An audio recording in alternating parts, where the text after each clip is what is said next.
I want to bring in Mir Farid because before we go back to the Congress spokesperson and bring in the National Conference spokesperson as well. Mir, throw some light, Mir. What really happened? Why is it today that Congress finds itself giving outside support and now claiming moral high ground?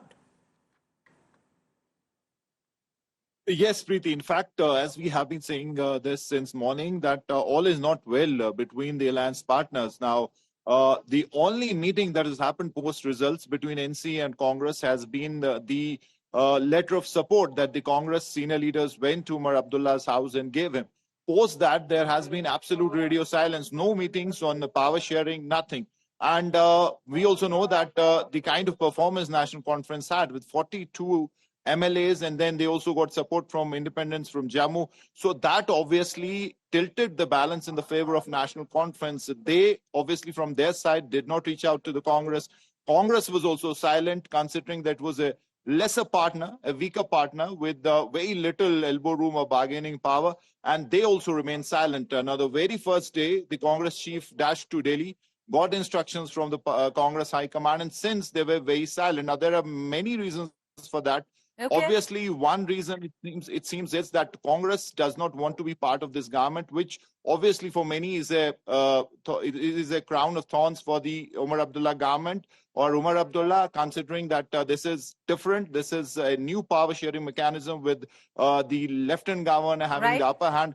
And then you also don't have meeting ground between the alliance partners on sticky issues like 370. Congress goalpost is statehood. NC talks about 370. So it does not want to be seen in a position where the BJP can exploit it pan-India with the pan-India picture. So that also seems to be one reason why Delhi prevailed upon the local Congress to stay away from the government. Okay, fair point. And, on the other hand, what's also interesting is that Omar has left a few spots vacant. So, later on, if the Congress wants to maybe step down from their moral high ground, they can partake in governance. Ifra Jan, spokesperson, National Conference, also joining us. Ifra Jan, what's the real story? Why do you think the Congress is not part of your cabinet today?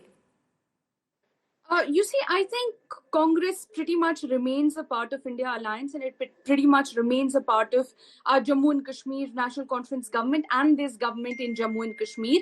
In fact, if you look at the number of cabinet ministers, we have not yet entirely chosen our full ministers. So there are around 4 cabinet ministerial seats that are still there. Rahul Gandhi Saab today, Priyanka Gandhi ji, almost all members of the India Alliance, all of them were there. They witnessed the oath ceremony, and I think that is more than enough. But I think it's one thing. It's one thing to talk about why is Congress not there? Why is this thing not there?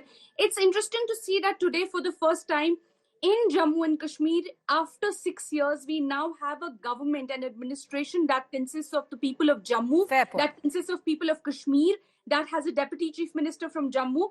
In fact, in the LG government that the BJP government had instated, you would be surprised that we hardly had any senior officers from Jammu and Kashmir. The regions got no representation in senior administrative positions. The region got no representation in even, for example, even the LG who was nominated, the BJP government nominated almost 3 LGs. Not a single LG was from Jammu and Kashmir. So I congratulate the people of Jammu and Kashmir that they now have their elected government. They have people who understand their culture, who understand their roots, and they are now in power. And well, Ifra, I wish you joined us in time because we're running out of time. I need to go to our other 2 guests quickly and get a word in. Anika Mehrotra, coming to you first. Ifra Jan is saying that, listen, there's still cabinet berths open. Maybe, you can come and you're part of the government. So, maybe you want to rephrase how you began your conversation with that you don't want to partake in governance. No, not at all. I never said that, Preeti. I said they have still kept it vacant. It's not, as I said, it is not the cabinet berth or something. It is the point that what we have promised the people of Jammu Kashmir, and we have to deliver that. In fact, we urge the BJP also, come on, give them a statehood. You promised that also. Instead of counting my minutes and seconds, Sanjuji and saying, crap, that, she can't answer, she can't do, you peep into your own Giriman actually. So it's time for BJP to come forward and give the people of statehood the Jammu and Kashmir. You have taken it away from them. You should be ashamed of that. 10 years of misrule. Okay, Sanju, stop saying Preeti all the time. Let me complete my thing, ma'am. Okay, ma'am. Okay, let her complete. Let her complete. Okay, no, one second. Let her complete. We will. Ma'am, see, 5 years of BJP rule, which they had with PDP, and 5 years of unconstitutional kind of a governor which was ruling the state, and how badly they've handled it. You've seen all the mafia has been coming, from sand mafia to so much happening in Jammu and Kashmir. It's high time our government is settled. BJP, let them be scared. I'll repeat. The Jumlebazi can't run. Why did they run from Lok Sabha election, Preeti ji? They should have fought that. Jammu, they had proxy. Make your point. Okay. Can I get Sanju Verma? She's itching to come back to what you said. Ma'am, go ahead. Your time begins now.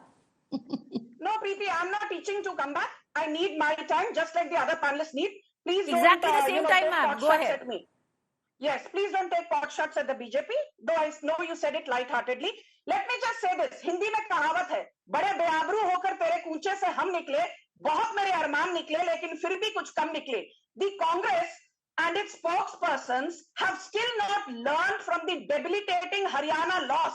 They were saying if BJP gets even more than 20 seats, हम अपना नाम बदल देंगे, चाहे सूरज waste में अस्त हो ना हो, ईस्ट में उगे ना उगे, but BJP will not come back to power in Haryana. We created history by being the only incumbent government to come back romping to power in Haryana for the third time consecutively. The Congress needs to look at its own backyard rather than giving integrity certificates. Democracy खतरे में है, संविधान खतरे में है, लोकतंत्र खतरे में है, गणतंत्र खतरे में है. हरियाणा की जनता ने कांग्रेस को उसकी औकात दिखाई है. But now let me say one thing very, very clearly.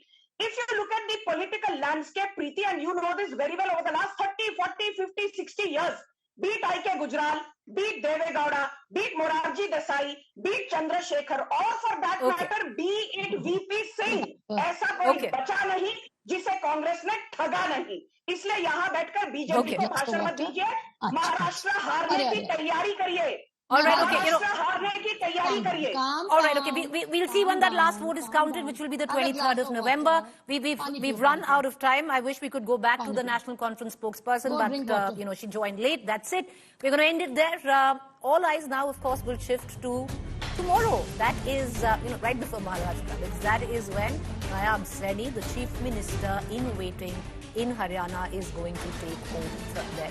And after that, of course, the Maha battle, where elections are concerned. Maharashtra